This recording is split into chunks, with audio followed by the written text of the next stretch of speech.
Welcome to Nasdaq TradeTalks. I'm Jill Malandrino, Global Markets Reporter at Nasdaq. Joining me for this segment, we have David Britton, Vice President of Industry Solutions at Experian, to discuss what companies and organizations should do to combat AI-based fraud. David, it's great to have you with us. Welcome to Trade Talks.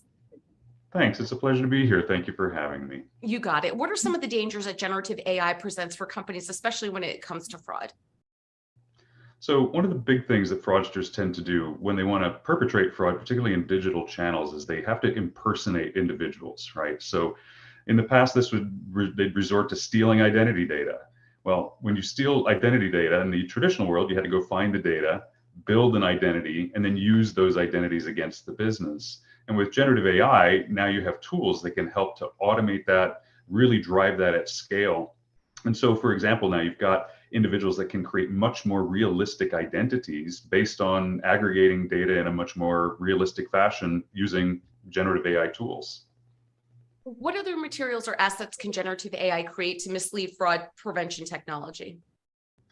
So as businesses try to stop fraud, they tend to look not just at the identity itself, but they try to look for some sort of proof of life that that person is who they claim to be, some evidence that that person actually exists. So they may ask for things like a utility bill with your name on it, or a bank statement, or a driver's license. So in this world of generative AI, now fraudsters are able to actually use those tools to build all those required artifacts to verify or provide a bit of a backstory to the actual person they're trying to impersonate or the synthetic identity they've created. And that could even include things like social media profiles that they can go out and create at scale with very realistic behaviors or attributes behind them. All of that makes it difficult for businesses to detect good from bad in sort of the digital channel specifically.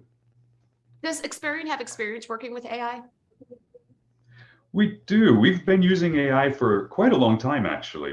One of the most popular examples of it is in our Boost product on one of our credit products today, which helps individuals increase their credit score. So we're using AI to build better credit profiles for individuals that are deserving of it based on how they've repaid utility bills and other things. So that's been one example. More recently, though, we've been leveraging AI to fight fraud. So one of the big examples is we have what we call our fraud sandbox, which is just recently launched in the market, which allows our clients' data scientists to be able to come to a tool. We build out the set of tools, we build an environment, we have anonymized data that they can use to build better AI models to be able to fight fraud. So we're basically using AI to fight fraud, AI fraud. So it's really fighting fire with the tools that have been built out there. What should companies and organizations do to combat AI-based fraud? Yeah, so I think there's two sides of it. First of all, we believe that generative AI is actually really exciting. There's so much that it can do to help streamline processes, to get workloads reduced and allow people to focus on the right things. But there are a couple of things businesses certainly can do to help mitigate generative AI fraud specifically. One is ongoing consumer education. Make sure your customers know that if something is too good to be true, it likely is. You know, before they click on that link in the email, before they answer that text message, before they send money to the wrong person, there's an opportunity to make sure, take a second thought and say, is this really too good to be true from a scenario perspective? The second one, though, is dig into the generative AI technologies. What's actually available? What's actually happening in this technology? Learn as much as you can about it. Bring in experts that understand it. And then put the right guardrails in place to safely use it. And then the last thing I would say is that from a fraud prevention perspective, the fraud attacks that we see have become incredibly complex. There isn't really a singular solution that's going to solve for this. So bringing together the right counter fraud measures, the anti-fraud measures to stop bad guys from doing things across every moment of that digital journey is important. So that can be things like, are you looking at the device that's trying to come in? Are you looking at the behavioral biometrics of the person, how they're actually interacting with the user's device, or with the website or the app?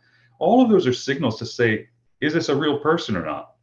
And then finally, how do you bring all those solutions together? You've got to have great orchestration, bring in some great machine learning capabilities and AI tools to help make sense of all these different signals that are coming in to stop the fraud. And then the very last thing is we would say, partner with folks that have done this, that know how to do it, that are actually quite adept at figuring out how to pull together sort of meaningless data into reasonable outcomes and make much better results. So you stop more fraud by doing so, but you also let really good customers go through the door much more easily. And that's the combined power of all of this together that we're very excited about. It's driving a lot of innovation. We're really excited to see how that works. All right, David, we appreciate the insight. Thanks for joining us on Trade Talks. I'm Jill Malandrino, Global Markets Reporter at Nasdaq. Thank you so much.